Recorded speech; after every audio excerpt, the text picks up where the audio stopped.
Tucker and the Michigan State football squad get another big commit for the 2024 class. And what did Mel Tucker have to say at his Mondays with Mel press conference? And then, oh yeah, all the good stuff that Tom Izzo had to say at his media day today. Let's go. Are Locked On Spartans, your daily podcast on the Michigan State Spartans, part of the Locked On Podcast Network, your team every day.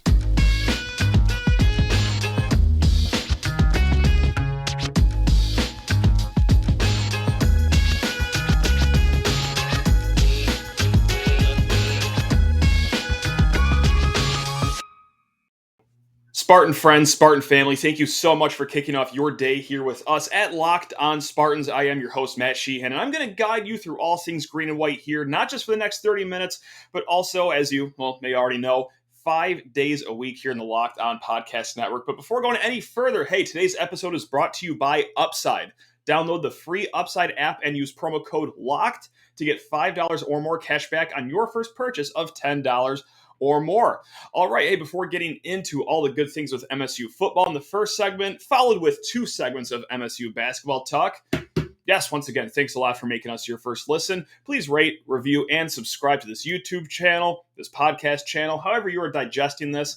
Hey, give us a review, give us a like, give us a whatever makes you happy. All right, so it has not been a sterling 2 weeks for Michigan State football, needless to say. However, that does not necessarily mean recruiting has taken a hit because, yes, during the day on Monday, surprise, surprise, Jamari Howard out of Florida commits to the 2024 class for Michigan State. Kind of somewhat a surprise, I would say. I don't think this kid was planning on committing anytime soon. And also, well, look what just happened the last 2 weeks for Michigan State. But then again, this is maybe why you get Jamari Howard's commitment, because this top 200 player in the 2024 class is a cornerback.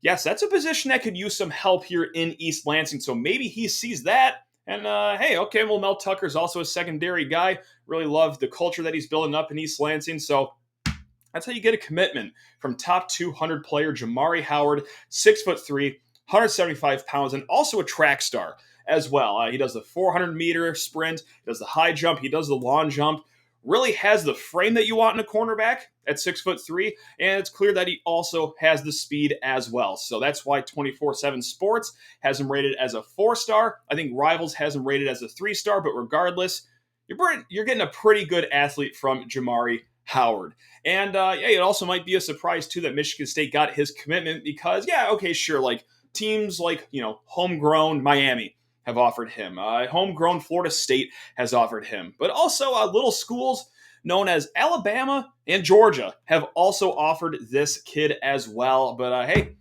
once again, he verbally commits to Michigan State. This comes just 2 weeks after he was in East Lansing for the Akron game. And the 2024 class right now is only 2 kids deep, but it's 2 kids you feel pretty good about if you're a Michigan State fan in, of course, Jamari Howard, the guy we just talked about, and then also wide receiver Nick Marsh. He plays locally at River Rouge in Detroit.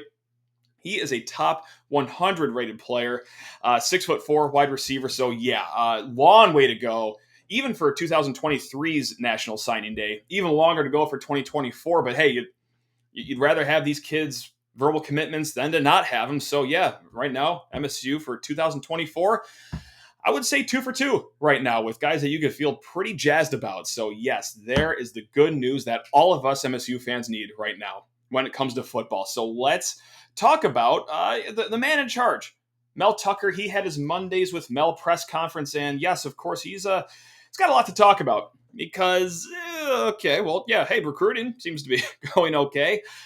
What's been happening on the field, though, I don't need to tell you, has not been going well. And Mel Tucker opened up today's press conference, noting the turnover margin, the lack of explosive plays, sustaining drives, improved tackling, being tighter in coverage, putting pressure on the quarterback, third down defense, amongst areas of improvement. So really, essentially, the areas of improvement is playing football. It sounds like he named pretty much everything you could possibly name as far as areas of improvement. And when you get lambasted 34-7 against Minnesota, who's a good team, not a great team, Yeah, that sounds appropriate for things that you have to improve on. And Mel Tucker went on to say, well, how do you fix it? Quote, we have some plans to do it. Exactly how we're going to do it, I prefer not to share that right now. Okay, so let's just guess what Michigan State's going to do going forward. I suggest playing with 13 guys on defense and seeing how many times the referees will actually catch you doing that. Maybe arm some of your players with like knives out there, that spook the offense a little bit could help. Maybe have some defensive players wear the other team's colors on the field to confuse them. But maybe on a serious note, if I could offer up some suggestions right now, or maybe have an inkling of what we're going to see this Saturday when MSU goes down to College Park to play the scrappy Maryland Terrapins. It probably starts with, I would have Ben Van Sumeren spy Tualia Tagovailoa, their quarterback, who, just like his older brother who plays in the NFL, has pretty good legs, can scamper out of the pocket, can really make a play that's nothing into a play that's something. So maybe you have Ben Van Sumeren spy on him, because I don't necessarily know either how much coverage in the passing game you're getting out of BVS anyway. So maybe just have him keep a close eye on his friend Tualia Tagovailoa on Saturday. Maybe some more outside blitzes as well. I did not think that really any A-gap blitzes over last weekend got home. So maybe, hey, with Jacoby Windman getting double teamed on the outside, maybe you send Chuck Kimbrough in a little more, Angelo Gross in a little more. So yeah, there's no doubt that pressuring the quarterback is going to be paramount here. You didn't do it against Washington. You got carved up. You tried to bring pressure last week against Minnesota. Didn't necessarily work. And with a guy like Tualia, you want to pressure him as well. You can't have him sitting all day in the pocket. So exotic blitz packages could be inbounds for Michigan State coming up, because quite frankly, I think you're also starting to run out of ideas here of what you could even possibly do. So there you go. Or again, have your defense wear some Maryland jerseys. I don't know. If you want suggestions, there's mine right there. Tucker also said that his team is, quote, determined and optimistic as well, that they could fix the issues. So look, if you're a person that takes what Mel Tucker says at press conferences at face value, okay, then yeah, you're feeling pretty good then that Mel Tucker feels optimistic about it. So why shouldn't you? There you go. Just trying to stay upbeat here, there we go. And also, more interesting enough, Mel Tucker, very mum when he talks about injuries, as I'm sure you know by now. But he did talk about Xavier Henderson and said, quote, he's able to get more involved now because he's more mobile. He was on crutches, and now he's just in a right knee brace. So maybe we can expect Xavier Henderson back sooner than later. Again, you know what? Like, he didn't really say as much of a timeline other than that, hey, he's off the crutches, he's on a knee brace, he's mobile. Does that mean he can go back to conditioning, running some plays maybe without pads? Is he fully padded up now? I don't know, but hey, maybe a Xavier Henderson return is sooner than a lot of us thought. And then really interesting note too, which I thought, really spoke to why Jarek Broussard started last week, obviously, is that he said Jalen Berger was banged up coming out of the Washington game, and also came out in the fourth quarter to meet with trainers, and that's why Jarek Broussard got the start on Saturday right there. So Jalen Berger, a little banged up, did enter the game in the second quarter, though, which, hey, if you ask me, too little, too late. But also amongst running back speak, he did say that he has to have his running backs start, quote, hitting the holes that are open for them. Kind of, I was going to say a subtle way to say, hey, our running backs aren't really carrying their load either, but I don't really think that's actually subtle. He's just straight up telling you that, yeah, the offensive line is opening some lanes, and our running backs just have to have better vision when it comes to hitting them, which is obviously something that the run game hasn't done a lot of in the last 2 weeks. Whether you think the holes are there or not, Mel Tucker obviously thinks so, and he's sending a message to his running backs that, hey, the reason that our running game has not been stellar the last 2 weeks is maybe on you guys a little bit too. So look, when it's this bad, I think a little bit's on a little bit of everyone, if you ask me. But yeah, having one of your running backs hurt, and then, well, the coach saying that the running backs aren't hitting the holes the way they should.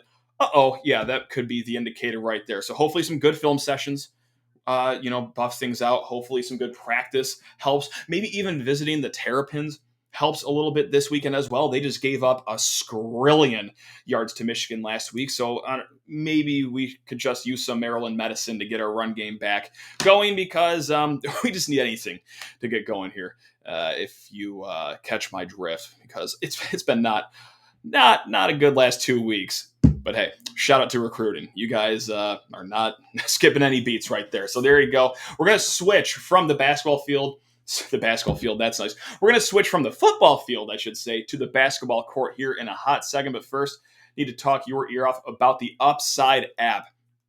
Gang, from cringing at the pump to getting an eye-opening check at your favorite restaurant, inflation is hitting us all right where it hurts, and boy, does it really hurt. That's why I started using Upside. Upside is an incredible app for anyone who buys gas, groceries, or dines out, and with every purchase, I'm earning cash back thanks to Upside. Now, to get started, well, download the free Upside app. It's that easy. And use my promo code LOCKED. That's right, just LOCKED, and you're going to get $5 or more cash back on your first purchase of $10 or more. That's a free $5 bill just for doing something you do every day. Buying stuff. Next, claim an offer for whatever you're buying on Upside. Hit the check-in button at the business. Pay as usual with a credit card and get paid. In comparison to a credit card rewards or loyalty programs, you could earn 3 times more cash back with Upside. And Upside users are earning more than $1 million every single week. So what are you waiting for? Join the party and find out why they are getting a 4.8 star rating on the App Store. Download the free Upside app and use promo code LOCKED to get $5 or more cash back on your first purchase of $10 or more. One more time, that's $5 or more cash back on your first purchase of $10 or more using promo code LOCKED. And before we get into some basketball talk, hey, thank you guys so much for making us your first listen every single day here on the Locked on Spartans podcast. So, one of the longest events of the year has happened in East Lansing, and that is the opening media day for Michigan State basketball. Yes, the lovely beat reporters from Michigan State go into Breslin Center and hear Tom Izzo talk for roughly 9.5 hours, because Tom Izzo loves himself a microphone and sharing his mind, and we love him for that as well. I should have shouted these guys out last segment too, because a lot of them were at the Tucker press conference. Guys like Graham Couch, Chris Solari, Ryan Black, Matt Wenzel, Stephen Brooks. These are all the beat writers that have been tweeting out these quotes. So yeah, sorry, I should have shouted them out last segment. But also too, we're going to be reading a lot of quotes that they were tweeting out today from Izzo's press conference. So just want to give proper credit where it's due right here. And we're going to start with injuries. And, funny enough, what a juxtaposition from going from Mel Tucker talking about injuries so far this season, where a player could be crushed by a piano in a cartoonish fashion, and Mel Tucker will just say, yeah, he's sore. He'll be ready when he's ready. And then going to Tom Izzo, who will all but break OSHA laws to talk about his players' injuries. He will show you the x-rays of his players' bodies if you ask politely enough. But anyway, so injuries are already, unfortunately, a concern for this basketball team. We'll get into it right now. He says that Malik Hall has a stub toe.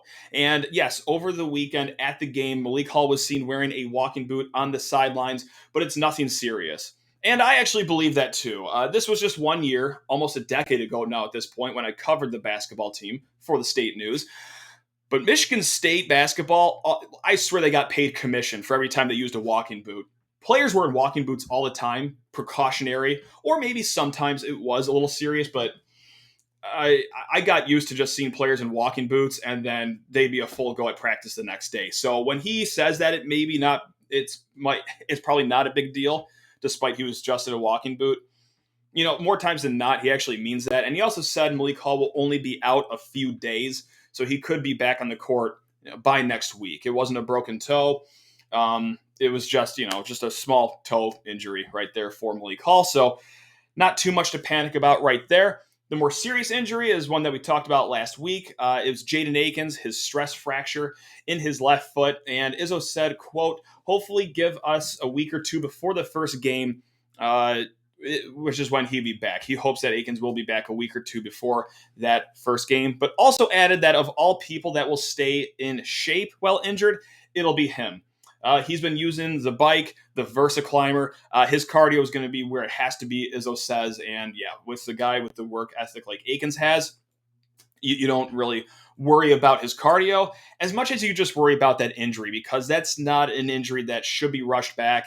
Izzo was asked about if Akins is going to be on a minutes limit this season, and Izzo said if that's what the doctor recommends, yeah, that's probably what we're going to do here. So got to trust the medical team on this one. I think Izzo knows that, especially with a team that is only at 10 scholarship players and maybe 9 that were only going to be playable this year because they were going to redshirt center Carson Cooper. Or are they? That's right. How do you like that segue right there? Center. The center position is going to be a big topic of conversation, not just this offseason, but going into the entire year, because, look, you're kind of handcuffed there. You have Mady Sissoko, who really has not played a lot.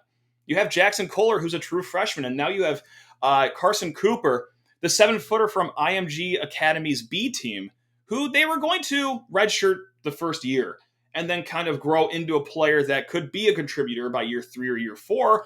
But hey, Izzo said that actually we might not be redshirting him at all because, quote, he's actually better than we thought. Said, quote, he is very talented offensively, in love with the game, and a way better athlete than I thought. Now, Carson Cooper, like I said, hey, he's got the frame, 7 feet tall, and basketball was still pretty raw to him. Had to get the coordination, learn his own body to play in a 7-foot frame. And that's why he's on IMG Academy's non-traveling team, which is honestly still a pretty good team nationally. If you're at IMG Academy, yeah, you're probably a pretty good athlete. But yeah, this might be a nice little surprise here for Michigan State. Now, we'll see as the season goes along. Are they going to play him out of necessity, or are they going to play him out of luxury? The fact that you can play this kid and he can contribute in a Big Ten schedule, or even earlier in the gauntlet of the non-conference schedule, which we will get to in a little bit. But yeah, that was interesting to hear about Carson Cooper to, hey, we might be seeing this kid a little earlier than later. And, about Mady Sissoko too, I'm going to be honest, I don't know how I feel about this quote, but he said, quote, Mady is making great strides, but it was almost like starting over. And also went on to say he hasn't played enough.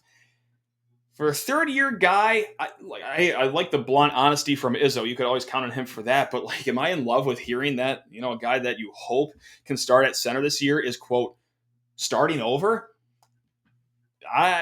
Maybe I'm just misinterpreting the way that was said. Maybe he meant it in a different way. But, I don't love it. But then again, it hasn't been a good first 2 years for Mady necessarily.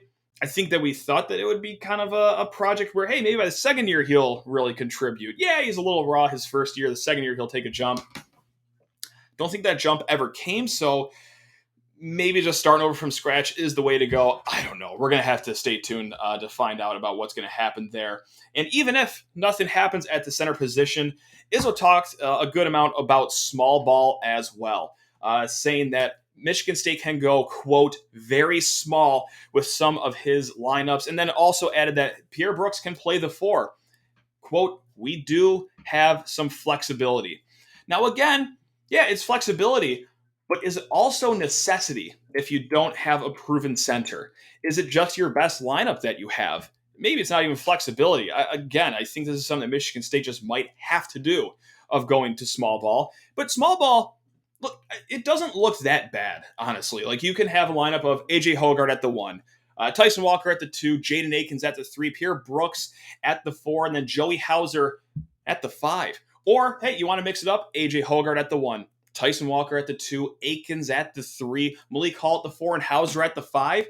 That lineup I just named actually has 4 guys that shot over 38% from 3 last season, and the only guy in that lineup that isn't is A.J. Hoggard, the guy facilitating everything. So that's not a bad offensive lineup. Now, sure, when you get on the defensive side of the court and we see Joey Hauser against, I don't know, a Hunter Dickinson, if you will, or anyone else that's 6'10 or higher and has a good post game, not sure how much fun we're going to have then, but hey, when the Spartans are on offense, that's a good, nice little small ball lineup that could, heat up, microwave yourself into some points here. A nice little 6-0 run if you need it, but yeah, again, get ready for a healthy dose of small ball, something that's become more and more popular in the college game as years have gone along. But yeah, that's going to be a nice, interesting look for Michigan State. No doubt about that. Again, now I'm just spitballing here. Hogard at the 1, Akin's at the 2, Brooks at the 3, Hall at the 4, and then Jackson Kohler at the 5. There's going to be a lot of fun combinations here at the start of the season. Now, either fortunately or unfortunately, the start to the season is going to be trial by fire because, as you know, this non-conference schedule is even more loaded than Izzo standards usually have it at. Playing against Gonzaga, you're playing against Kentucky, Villanova. You're at the PK 85 when you start off against Alabama. You could be seeing UConn later that weekend. You also go to Notre Dame, who could be a spicy team. And, oh yeah, before all that starts, you're doing a closed-door scrimmage against Tennessee down in Knoxville. So yes, Izzo said as much, quote, "Did we bite off more than we could chew? Yes, we did. Am I upset about it? No, I'm not." That's the Izzo we know and love. It's the Izzo that has built Michigan State to where they are today, way back then when he was trying to build Michigan State from the ground up, scheduling tough opponents, trial by fire, baptism by fire, however, whatever catchphrase you want to use. That's what Tom Izzo has always done. I feel like it's going to be very important this year as well because, look, there's a lot of question marks on this team. Do I think they'll be a good team? Yeah, sure. But man, could you really make yourself a great team by running through a gauntlet very early on this season? Now, of course, the key is that, well, you got to win some of those games too, especially, with the tournament resume that might not be easy to pad in Big Ten play because I don't know how hot the Big Ten is going to be this year. Don't really know how many quality wins there are in the Big Ten. Can you get some wins here that would maybe turn you from a 6 seed into a 4 seed, for example? Like that'd be nice, but also it's really nice to learn about yourself this early in the season. I know I'm contradicting everything I said about the football scheduling debate of, hey, I would rather play 3 cupcakes early on in the season, get your easy wins, than play, tough Power 5 teams.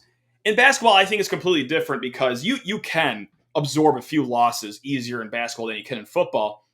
And you can also learn a lot about your basketball team when you play against the likes of, well, Gonzaga on an aircraft carrier, Kentucky, Villanova, all that fun stuff. And I also love this quote too that Izzo had about playing that aircraft carrier game in San Diego, saying, quote, "The aircraft carrier is Michigan State. I wasn't going to let somebody else steal it." That's right, Tom. That's right. Own the rights to aircraft carrier games. Let's get nuts. A team from the Eastern time zone, that's right, capitalizing, just owning those games played in San Diego and aircraft carriers. I absolutely love it. Michigan State, obviously one of the first teams to do it. The other team, okay, North Carolina, the team they played. But yeah, put your stamp on that, Tom. We are an aircraft carrier school. Damn it. That's right. Let's go. Also, hey, this is a big talking point as well. Especially, hey, if you've listened to the show last year or in the offseason, even the offseason before that, but leadership. And this was really fascinating, I thought, because Izzo said, quote, "Leadership is still a problem."